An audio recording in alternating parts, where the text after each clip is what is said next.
कर दिया। हमारे साथ मेहमान स्टूडियो में आ गए हर्षवर्धन त्रिपाठी जी, विजय त्रिवेदी जी, समीर चौहान के साथ बहुत स्वागत सर आप लोगों का। मिडिल क्लास के बल्ले बल्ले सबको खुश कर दिया मोदी जी ने इस बार। 12 लाख का कोई टैक्स नहीं और बाकी भी जो टैक्स स्लैब बनाई है उसमें हर किसी के लिए राहत। अभी तक के हाल फिलहाल के वर्षों में बजट में सबसे बड़ा फैसला क्यों हर्षवर्धन जी? मुझे लगता है कि भारत की सरकार ने भारत के लोगों को, विशेष करके उन लोगों को जिनको प्रधानमंत्री नरेंद्र मोदी कहते हैं कि ये ईमानदार करदाता, भारत के निर्माण में, विकसित भारत के निर्माण में अपनी पूरी शक्ति लगाने वाला वो व्यक्ति जो कहीं भी किसी भी तरह की, मतलब मैं ये नहीं कहूंगा कि दूसरे लोग दूसरी तरह से बचा लेते हैं तो वो चोरी है या बेईमानी है, लेकिन किसी भी तरह की चोरी न करने वाला, सब कुछ पारदर्शी तरीके से रखने वाले उस व्यक्ति का ये सम्मान है। और मेरा ये मानना है कि ये भारत के विकास की कहानी, जो ग्रोथ स्टोरी है, उसको अगर हम कहें तो अभी तक वो रिलेट नहीं करता था। पीएम कहते थे बड़ा ग्रोथ कर रहे हैं, लेकिन इनकम टैक्स रिबेट नहीं थी, तो भैया कैसी ग्रोथ है कि अगर इन लोगों की आय नहीं बढ़ रही। अब वो दोनों रिलेट करता है। मुझे लगता है बहुत शानदार निर्णय है, बहुत अच्छा निर्णय है, समय पर किया गया। विजय जी क्या कहेंगे, कितना बड़ा फैसला? बड़ा फैसला है, क्योंकि इस सरकार से काफ़ी समय से उम्मीद हो रही थी। पिछले वाले बजट में भी काफ़ी उम्मीद थी, लेकिन नहीं हुआ था और एकदम एक बड़ा जंप मिला है। और ख़ासतौर से ये बात है कि जो ये टैक्स रिबेट है वो सैलरीड क्लास लोगों के लिए है, मोटे तौर पे, जिसकी कमाई को आप किसी भी तरह से बचा छुपा नहीं सकते। जिसे ईमानदार उसको सैलरी टैक्स कट के मिलती है, टैक्स का, हाँ, टीडीएस के साथ ही वो सारा का सारा मिल रहा है, तो उसके लिए एक बड़ी राहत है। मैं समझता हूँ उसको, चाहे आप चुनाव के नजरिए से देखें, चुनाव में तो फायदा होगा ही कि दिल्ली के चुनाव हो रहे हैं अभी 4 दिन बाद, और दिल्ली का जो सबसे बड़ा मतदाता है वो मिडिल क्लास वोटर है, उसको भी एक बड़ा फायदा इससे होने वाला है। लेकिन ये एक बड़ा फैसला है और इससे इकोनॉमी में भी बूस्ट होगा, क्योंकि जो टैक्स है वो भी तो मार्केट में ही सर्कुलेट होता है पैसा। ऐसा नहीं है कि वो पूरा पैसा टैक्स से छूट मिल गई, वो पैसा मार्केट में आएगा तो फिर आप इनडायरेक्ट टैक्सेस के तौर पर भी सरकार को भी, मतलब कोई इसमें नुकसान बड़ा नहीं हो रहा। और ये सरकार जब आई थी, जिसकी चर्चा हम कल भी कर रहे थे, कि 2014 में भारतीय जनता पार्टी का वादा था कि ये टैक्स एबोलिशन वाली रिजीम लाना चाहते हैं, कि जहां पर टैक्स हो ही ना, जो डायरेक्ट टैक्सेस लग रहे हैं, क्योंकि इनडायरेक्ट टैक्स इतने सारे हैं, तो डायरेक्ट टैक्स खत्म हो। अभी यदि खत्म नहीं हुआ है तो भी एक स्टेप के तौर पे बड़ा फैसला है, जिसका फायदा सीधे सीधे आप देखिए ना, जो आदमी 12 लाख रुपए कमाता है वो 80,000 रुपए टैक्स दे रहा था। हाँ, तो वो उसका 80,000 रुपए सीधा बच रहा है, तो डायरेक्ट पैसा आपने उसकी जेब में, उसकी पॉकेट में जा रहा है। और समझाइए कि 12 लाख महीने कमाने वाला साल में 13 महीने की सैलरी अब लेगा। यूं समझिए। और जब उसको 13 महीने की सैलरी होगी तो प्रोडक्टिव उसका, जिसको कहते हैं ना कि ट्रिकल डाउन थियरी होती है, उसका जो इफेक्ट आएगा। तो मोदी जी कहे तो देते थे कि भैया साल में एक बार देश घूम लो, तो घूमे कैसे? अब वो घूमेगा, अब उसको दिक्कत नहीं होगी। जब वो कहते हैं कि भारत के जो स्थान है उनको देखिए, तो मुझे लगता है कि ये एक ऐसा क्लास है जिसकी जेब में पैसा आएगा तो मार्केट इकोनॉमी में लिक्विड के तौर पर रोटेट होकर पहुंचेगा। इसलिए ये सारा पैसा सिर्फ छूट के तौर पर नहीं, उसको आप निवेश के तौर पर भी देखें, ये ज्यादा बेहतर। इसको एक तरीके से और कहते हैं कि 1 महीने का बोनस मिल रहा है उसको। आप 2014 में अगर आप देखेंगे तो 2.5 लाख रुपए कर मुक्त आई थी, और आज 12 लाख रुपए कर मुक्त आ गई। तो ये बता रहा है कि प्रधानमंत्री मोदी ने 2014 से लेकर 2024 तक का जो सफर था उनके बजट का, वो कैसे मिडिल क्लास को ध्यान में रख के करा हुआ है। 2.5 लाख से 12 लाख पर आ गए। 2014 में 2.5 लाख थी कर मुक्ता है और आज 12 लाख हो गई है। तो ये बता रहा है कि प्रधानमंत्री मोदी की सरकार में मिडिल क्लास का ध्यान रखा गया है। और ये तय है, जो प्रधानमंत्री मोदी ने कल जिस तरीके से कहा था कि लक्ष्मी की वर्षा होगी और सबके लिए होगा, तो मुझे लग रहा है इस बजट के अंदर में एक बात और देख रहा था, पढ़ रहा था, जो प्रधानमंत्री मोदी ज्ञान की बात करते थे, GYN की जिन्होंने बात की थी, कि गरीब की, युवा की, अन्नदाता की और नारी की। तो मुझे लग रहा है पूरा ज्ञान इस बजट के अंदर दिख रहा है। सभी वर्ग के लिए प्रधानमंत्री मोदी ने राहत देने की कोशिश की और मुझे लग रहा है 2047 के विकसित भारत के लिए बहुत बेहतर बजट है।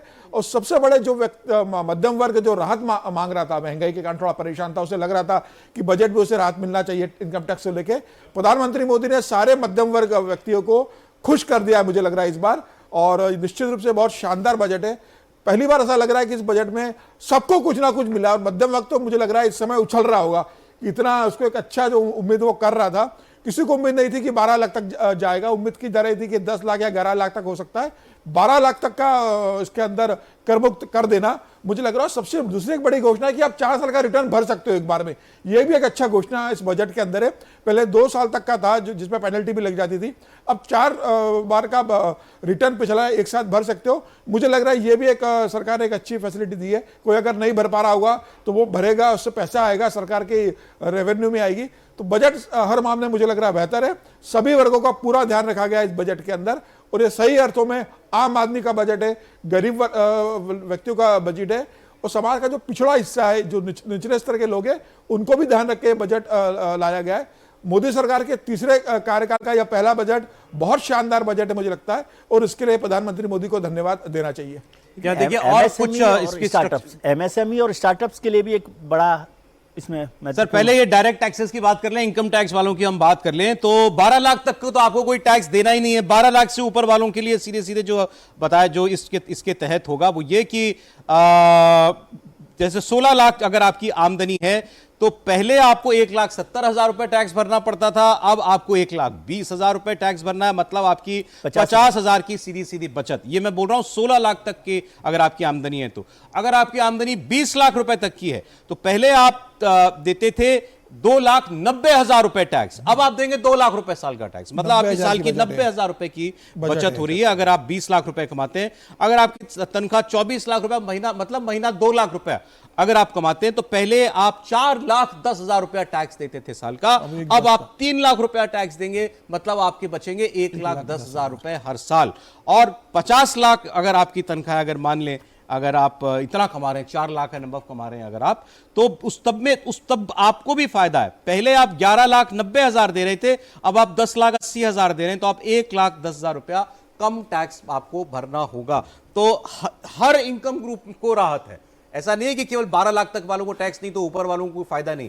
हर इनकम ग्रुप को पिछली बार से कम टैक्स देना है, और सरकार इसके एवज में 1 लाख करोड़ रुपए का जो रेवेन्यू है वो कम आएगा उसके पास। मतलब वो उसने पास ऑन कर दिया, 1 लाख करोड़ रुपया उसने सैलरीड क्लास को पास ऑन कर दिया कि ये आपकी हमने बचत देखिए। नहीं, इसको आप है ना, एक बात मैं कह दूं, इसको ये बिल्कुल ठीक है फैक्ट के तौर पे कि 1 लाख करोड़ रुपया उन्होंने सैलरीड क्लास को दे दिया, लेकिन यूं भी समझिए कि इसको 1,10,00,000 करोड़ को उन्होंने मार्केट में डाल दिया है। एग्जैक्टली, इकोनॉमी के तौर पर इसको उम्मीद में आपको दिया है कि आप उसको मार्केट में लाएंगे जी। लेकिन इसको ऐसा भी दे सकते हैं ना सर कि सरकार ने 1 लाख दिया है तो एक जेब से अगर दिया है तो दूसरी जेब से निकालने की भी सरकार ने कहीं ऐसे व्यवस्था की होगी। वही मतलब है, ऐसा नहीं, अभी तक तो नहीं दिखाई दिया ऐसा वो कुछ। बजट का भी जब विश्लेषण पूरा होगा, मतलब अभी, तो उसके बाद समझ में आएगा कि सरकार ने दिया जरूर है, बहुत अच्छा है, लेकिन कहीं से तो सरकार लेगी ही ना। कुछ देर खुश रह जाते हैं लोग, तो आपका आपका क्या चला जाता है? नहीं, मुझे लगता है कि ये बिल्कुल ट्रेडिशनल व्यू है कि सरकार देती है तो दूसरे हाथ से ले लेती है। ये वैसे ठीक लगता है, लेकिन ये सरकार कम से कम इन मामलों में बहुत स्पष्ट है। वो पॉपुलस नहीं होती है, मतलब उसको पॉपुलिस्ट जो है, पॉपुलिस्ट बजट के तौर पर नहीं आती है। अब जरा आप सोचिए, हर बजट के बाद बड़ा अच्छा है, इंफ्रास्ट्रक्चर ठीक कर दिया, एग्रीकल्चर में ग्रोथ के लिए, क्रेडिट के लिए बड़ा अच्छा कर दिया, एमएसएमई के लिए बड़ा अच्छा कर दिया, स्टार्टअप के लिए। फिर बाद में कहते थे लेकिन मिडिल क्लास को तो कुछ दिया ही नहीं। फिर कहते थे इतना पैसा वसूली हो रही है, तो टैक्स को वसूली कहते थे। हम ही लोग टीवी पर बैठकर कहते थे इतना पैसा ले जा रहे हो, कहां लोग। भारत सरकार के पास पिछले कुछ समय के 2 आंकड़े, एक डायरेक्ट टैक्स कलेक्शन, दूसरा जीएसटी कलेक्शन, ये लगातार बढ़ रहा है, नंबर 1। दूसरा, उनको आगे का, जिसको आप कहते हैं ना कि आगे कुछ समय का आउटलुक आपका क्या है, कैसे दिख रहा है, वो बेहतर दिख रहा है सरकार के पास। और सौरभ जी, आप ही ने वो कहा था, कहानी कुर्सी की में हम लोग बात कर रहे थे कि 1 लाख करोड़ जो रिपोर्ट के मुताबिक है कि वो एक्सेसिव है, यानी अगर सरकार चाहे तो उसको उपयोग कर सकती है, तो उन्होंने ये उपयोग किया। तो मैं ये नहीं मानता हूं कि ये इस हाथ दे उस हाथ ले वाला है। और दूसरा, 2.5 लाख से 5 लाख जब किया था तो नरेंद्र मोदी सरकार के पहले या दूसरे बजट में, मैं एकदम ठीक भूल रहा हूं, लेकिन पहले या दूसरे बजट में, उसके बाद उन्होंने सिर्फ अलग अलग तरीके से दिया, यानी आपको ये डिडक्शन मिल जाएगा, यहां ये छूट मिल जाएगी। तो अभी तक 7,75,000 पर टैक्स फ्री था, इसमें सीधे सीधे 12 लाख कर दिया, यानी आपको 5 लाख से 12 लाख किया, और 12 लाख के ऊपर 75,000 का स्टैंडर्ड डिडक्शन दिया, तो 12,75,000 हुआ। मुझे लगता है कि बिना किसी, जो कहते हैं ना कि घुमा फिरा के नहीं, सीधे सीधे करीब 13 लाख रुपए की आपकी साल की जो आमदनी है वो कर मुक्त है। और दूसरा, सरकार को भी पता है कि ये जो दुनिया भर में भारत दिख रहा है ना, बड़ा एकदम घूमता टहलता, नौजवान भी निकल गया, यात्रा पे भी निकल गया, अयोध्या में भीड़, प्रयागराज में भीड़, काशी में भीड़, मथुरा में भीड़, किसी भी हिस्से में चले जाइए, ये कौन लोग हैं? ये वही लोग हैं जो साल भर कमाते हैं, बच्चों की सर्दी की छुट्टियां, बच्चों की गर्मी की छुट्टियों की प्रतीक्षा करते हैं, और वो अपना परिवार लेकर जाते हैं। जब उनके पास पैसे नहीं होते तो नहीं आता। ये निवेश है, टूरिज्म इंडस्ट्री को, हॉस्पिटैलिटी इंडस्ट्री को सीधे सीधे ये पैसा जाने वाला। मेरे पास मतलब कोई आंकड़ा तो नहीं है, लेकिन मेरी समझ ये कहती है कि ये जो 12 लाख तक की इनकम, मतलब 1 लाख रुपए महीना जो कमा रहा है, इसको आप टैक्स नहीं देना है, ये आपके टैक्स ब्रैकेट का मुझे लगता है 90% आदमी है। 90% 85% है। 85% बड़ा है। बताइए 80% जो टैक्स पेयर है वो टैक्स उसको जीरो टैक्स हो बहुत गया। बड़ी राहत है। 85% लोगों को इतनी बड़ी राहत दे दी मोदी जी टैक्स ने। रेवेन्यू को यदि आप देखें तो मतलब वो एक सरप्राइजिंग फैक्ट है कि देश की जो 97% आबादी, जैसे आपने कहा ये 80%, उसमें से 45% करीबन लोअर मिडिल क्लास आबादी है, और उससे ऊपर वाला जो ब्रैकेट है वो हमारे देश का जो डायरेक्ट टैक्स है उसका 97% हिस्सा दे रहा है। और जो 10% रिचेस्ट लोग हैं, आप जैसे जो बड़े लोग हैं, वो केवल 3% टैक्स की हिस्सेदारी दे रहे हैं उसमें। जो अच्छा, एक बार जरा हाउस में जब वित्त मंत्री ने यह ऐलान किया था, घोषणा की थी, उस वक्त तालियां सुनिए आप जरा कैसे बजी थी। मेरे ख्याल से सबसे ज्यादा तालियां उसी वक्त बजी। I am now happy to announce that there will be no income tax payable up to income of 12 lakh rupees.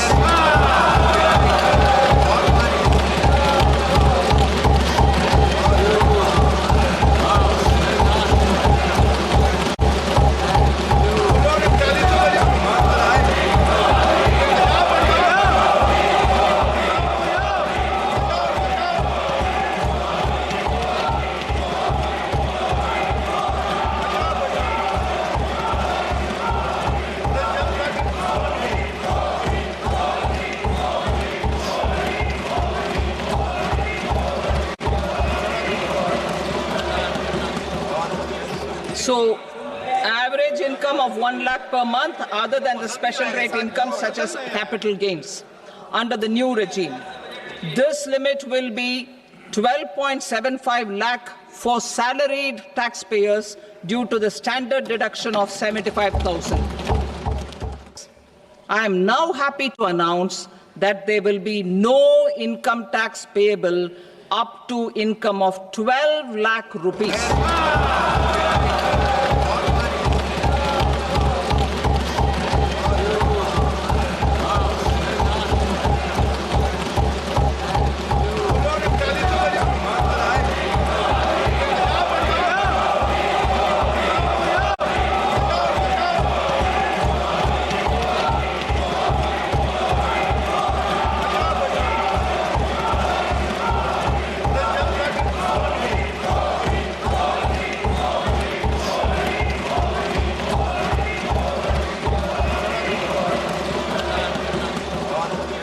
So, average income of 1 lakh per month, other than the special rate income such as capital gains, under the new regime, this limit will be 12.75 lakh for salaried taxpayers due to the standard deduction of 75,000. 0 to 4 lakh rupees nil, 4.8 lakh rupees to 4 to 8 lakh rupees 5%, 8 to 12 lakh rupees 10%, 12 to 16 lakh rupees 15%, 16 to 20 lakh rupees 20%, 20 to 24 lakh rupees 25%, and above 24 lakh rupees 30%. To taxpayers up to 12 lakh of normal income, other than special rate income such as capital gains. I read that again. To taxpayers up to 12 lakh of income, other than special rate income such as capital gains, tax rebate is being provided in addition to the benefit due to slab rate reduction in such a manner that there is no tax payable by them. A taxpayer in the new regime with an income of 12 lakh rupees will get a benefit of 80,000 rupees in tax, which is 100% of tax payable as per the existing rates. A person having income of 18 lakh rupees will get a benefit of 70,000 rupees in tax, that is 30% of tax payable as per existing rates. A person with an income of 25 lakh gets a benefit of 1,10,000 rupees, that is 25% of his tax payable as per existing rates. तो वित्त मंत्री ने जब ये घोषणा किया, आपने देखा प्रधानमंत्री भी इतने खुशी से जो है मेज पर ताली बजा रहे थे, और ये थी ही घोषणा ऐसी। और जितना उन्होंने मिडिल क्लास का जिक्र किया है हाल फिलहाल के दिनों में, चाहे रैलियों में किया हो, अब वो सब वसूल हो गया, मतलब एक किस्म से। और ये लगा कि हाँ, जितनी बात वो कर रहे थे उतना उन्होंने दिया भी है। अभी आप लोग चुनाव को ले आए बीच में कि इसका असर दिल्ली के चुनाव पर पड़ेगा? नहीं, ये बताइए, जब अभी तक ये कहा जा रहा था कि बजट में ये हो जाता है तो असर ऐसे पड़ता है, तो अब हो गया है तो होगा ना भाई। नहीं होने पर जब होता है तो होना। और एक होने पर भी होगा, जिसको थोड़ा समझना चाहिए, नरेंद्र मोदी का जो 2019 के बाद काम करने का तरीका है उसको जरा डिकोड करना चाहिए। इतनी उम्मीदों के पहाड़ पर वो खड़े रखते थे कि हर कोई ये चाहता था ये हो जाएगा, ये हो जाएगा। अभी मोदी जी जरा उम्मीदें कम रखवाते हैं अपने से, लेकिन जो दे रहे हैं उसका कई गुना ज्यादा है। जैसे उदाहरण के लिए ये जो 12 लाख वाला मसला है और स्टैंडर्ड डिडक्शन मिला के 12,75,000 हो गया, ये जो था ये क्या कहा जा रहा था भाई, ठीक है 5 लाख तक था, 7 लाख तक था। न्यू टैक्स रिजीम में अभी तक यानी आज की तारीख तक आपको 7 लाख रुपए छूट मिलती है, सीधे 5,75,000 बढ़ जाएगा। तो सबने कहा 8 होगा, 9 होगा, कुछ डरते डरते हम जैसे लोग 10 कहते थे, लेकिन डर लगता था कि मोदी जी देंगे तो है नहीं। अब उन्होंने 12,75,000 दे दिया। तो अब जरा आप सोचिए, जो अब अरविंद जी का ही नाम लेना पड़ेगा ना, वो आते और उसी तरह से बड़ा फ्लैट फेस बना के कहते कि हम तो चाहते थे कि करदाताओं को कुछ 1 लाख 2 लाख रुपए की छूट मिल जाती। अरे भाई, सीधे करीब करीब 6 लाख की छूट दे दी, 7 लाख से 13.25 लाख, 12,75,000। और दिल्ली किसी रास्ते से आप गुजर जाइए, या नेता के बड़े कोठियां दिखेंगी, या एक इलाका झुग्गियों का दिखेगा, अब जो धीरे धीरे नियमित हो रहा है। और तीसरा इलाका सबसे बड़ा कौन सा है? बीच वाला सबसे बड़ा वाला चंक, जो लोकसभा चुनाव में मोदी जी के साथ और विधानसभा में केजरीवाल जी के साथ आता था, अब न जाने वाला केजरीवाल जी के पास 12,75,000 की छूट। मोटा मोटा माना जाता है वो 40 से 45% है दिल्ली का। नहीं, अब हाँ 40 से 45% है, और उसकी अपनी कमाई में ये बड़ा हिस्सा है। और कितना दे देंगे केजरीवाल जी, कितना आप छूट दे देंगे, क्या कर देंगे कि इसके मुकाबले खड़ा हो? वो बचत पत्र योजना शुरू की है उन्होंने, मतलब अभियान, लोगों को घर घर जाकर बता रहे हैं कि आपका इतना पैसा बचेगा, 25,000 रुपए बच रहा है। भाई वो तो ऐसे बचाने को कह रहे हैं, यहाँ तो सीधे सीधे दे दिया ना, 46% है। यहाँ तो सीधे सीधे आपने दे दिया। जो 46% है उसी में का 20% है जो इधर उधर डोलता रहता था। मुझे नहीं लगता कि अब वो केजरीवाल के पास जाएगा। मुझे साफ दिखता है कि उसको एक ऐसी सरकार दिख रही है। और नरेंद्र मोदी जो कहते हैं उसमें आप देखिए ना कि जो जो डिलीवरी हो रही, और यमुना रिवर फ्रंट का क्या हाल है। रिवर फ्रंट तो अभी है ही नहीं, हम भी क्या बोल जाते हैं, लेकिन ऐसा है, ऐसे वादा किया करते थे वो, मतलब लेकिन बनेगा। तो मोदी जी कह रहे हैं तो वो वादा लोगों को दिल्ली का चुनाव आपकी तरफ से सील हो गया। 100% भारतीय जनता पार्टी की सरकार आ रही, मुझे कोई भ्रम नहीं दिखता। सर मैं 2 कदम आगे बढ़ के बताता हूं। दिल्ली का चुनाव तो है, बिहार का चुनाव भी सेट कर दिया। बिहार का चुनाव भी तो इसी बजट में होगा ना सर। बिहार के लिए बहुत सारी घोषणाएं हैं, बिहार को तो भी आता हूं मैं। मखाना का क्या है, एयरपोर्ट की घोषणा उसके अंदर करी है। हमको लगता है आपके चश्मे का नंबर और दूर वाला है। तो मुझे ऐसा लग रहा है कि बिहार के लिए भी बहुत ध्यान फरवरी तक पहुंचे आप।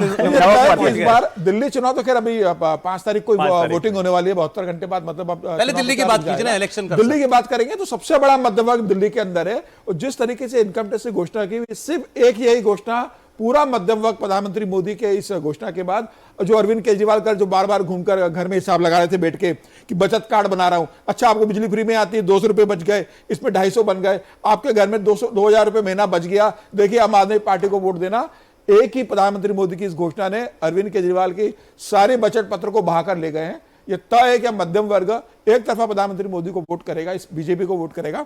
और जो लोकसभा में वोटिंग में बीजेपी को वोट पड़ा था, मुझे लग रहा है वही वोटिंग पैटर्न उसी विधानसभा में चुनाव होने में जा रहा है। लोकसभा वाला वोट आ जाएगा वापस बिल्कुल, लोकसभा वाला 54% बिल्कुल, वो 52% तक भारतीय जनता पार्टी के पास अब जाना लगभग तय हो गया है।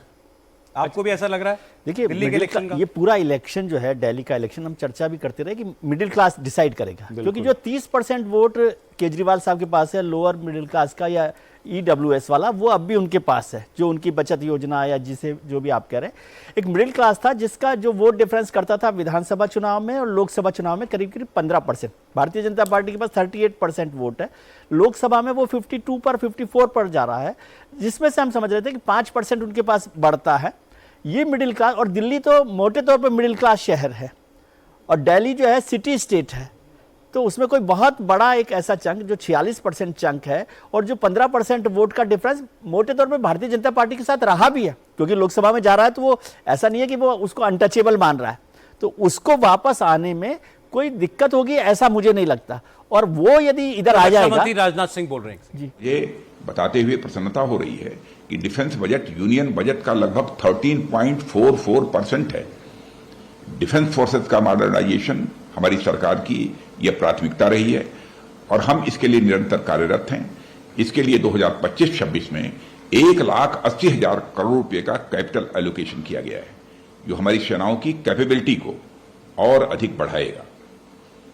और इस बजट में हमारे डिफेंस फोर्सेस के रेवेन्यू बजट के अंतर्गत 3,11,000 करोड़ रुपए से अधिक का एलोकेशन किया गया है, जो पिछले फाइनेंशियल ईयर के एलोकेशन से 10% अधिक है। और पिछले वर्ष के तरह ही डिफेंस मॉडर्नाइजेशन बजट का 75% हिस्सा डोमेस्टिक इंडस्ट्री से प्रोक्योरमेंट में खर्च किया जाएगा। इससे माननीय प्रधानमंत्री जी ने जो डिफेंस में आत्मनिर्भरता का लक्ष्य रखा है उसको पूरा करने में मदद मिलेगी और डोमेस्टिक डिफेंस इंडस्ट्रीज को भी बढ़ावा मिलेगा। भूतपूर्व सैनिकों और उनकी फैमिलीज को बेहतर स्वास्थ्य सुविधाएं प्रदान करने के लिए young serviceman contributory health scheme यानी ईसीएचएस को 8,300 करोड़ रुपए से अधिक का एलोकेशन किया गया है। रक्षा मंत्री राजनाथ सिंह बता रहे थे कि रक्षा क्षेत्र में भी सरकार ने जो है अपना बजट एलोकेशन बढ़ा दिया है। अब कुल बजट का 13.44% वो हिस्सा जो है वो रक्षा क्षेत्र को जाएगा। तो ये भी बड़ा फैसला है। हम लोग बात कर रहे थे कि मोदी सरकार ने मिडिल क्लास को जो ये बम्पर छूट दी है, 12 लाख तक की आमदनी पर कोई टैक्स नहीं और उसके ऊपर भी जो लोग कमाते हैं उनको भी टैक्स में बचत होगी। पिछले साल की तुलना में हर व्यक्ति कम टैक्स पे करेगा। ये सीधी डायरेक्ट बचत है, आपकी जेब में डायरेक्ट पैसा मोदी सरकार ने बचा दिया। इसका असर चुनावों पर तो पड़ेगा ही पड़ेगा। तो दिल्ली की हम लोग बात कर रहे थे, 2 मेहमान हमारे बोल चुके हैं कि मान लीजिए कि इससे दिल्ली के चुनाव में बीजेपी की सरकार बनती उनको दिखाई दे रही है। विजय जी, फिर मैं आता हूं आगे। जी नहीं, मैं कह रहा हूं कि दिल्ली के पूरे पैटर्न पर, वोटिंग पैटर्न पर बड़ा असर पड़ेगा इसका, क्योंकि 46% मिडिल क्लास वोट है। सर, और भारतीय दो जनता नाव पे पैर मत रखना, आज स्पष्ट बता देना आप। दिल्ली के जो 46% वोट है मिडिल क्लास का, उस पर असर पड़ने वाला है। और वो 14% वोट जो 38% विधानसभा में होता है और 52% लोकसभा में होता है, तो वो अनटचेबल नहीं मानता बीजेपी को। इसका मतलब क्योंकि वो 52% बीजेपी को लोकसभा में वोट दे रहा है, तो वो उसमें से कितना हिस्सा यहां पर आ जाता है। क्योंकि मैं पहले भी समझ रहा था कि 5% वोट का इजाफा तो होना ही है इस चुनाव में बीजेपी को। अब इससे 5% और बढ़ जाएगा, यदि मान लीजिए तो 10% हो गया, तो 48% पर वो पहुंचता है। देखिए, तो 8वां वेतन आयोग सीधे सीधे केंद्रीय कर्मचारियों और पेंशनधारियों के ऊपर उसका हुआ ही है, उसका फायदा हुआ है। और ये दूसरा बड़ा फायदा, लोग इसको ये फायदा लेके चुनाव में देते हैं बीजेपी को कि नहीं देते हैं। नहीं, वो नेगेटिव नहीं होता ना, आप नाराज होते हो। और एक चीज देखिए कि जब अगर आप देखोगे तो केजरीवाल को डबल झटका इस हिसाब से लग रहा है कि जो अपर मिडिल क्लास था, जो भारतीय जनता पार्टी को लोकसभा में तो करता था, विधानसभा में भी केजरीवाल को वोट करता था, वो तो पहले तय हो चुका था कि जिसे फ्री ब्रिज की स्कीम से कोई कंसर्न नहीं है। वो अरविंद केजरीवाल की कट्टर ईमानदारी को देखकर उन्होंने एक मौका दिया था। वो वोटर 10 साल में निराश होकर इस बार तय था भारतीय जनता पार्टी के पास शिफ्ट हो रहा था, अपर मिडिल क्लास और पैसे वाला। अब जो लोअर मिडिल क्लास और मिडिल क्लास जिनको इनकम टैक्स में इतना बड़ा बेनिफिट मिल रहा है, वो वर्ग भी भारतीय जनता पार्टी के पास शिफ्ट होगा।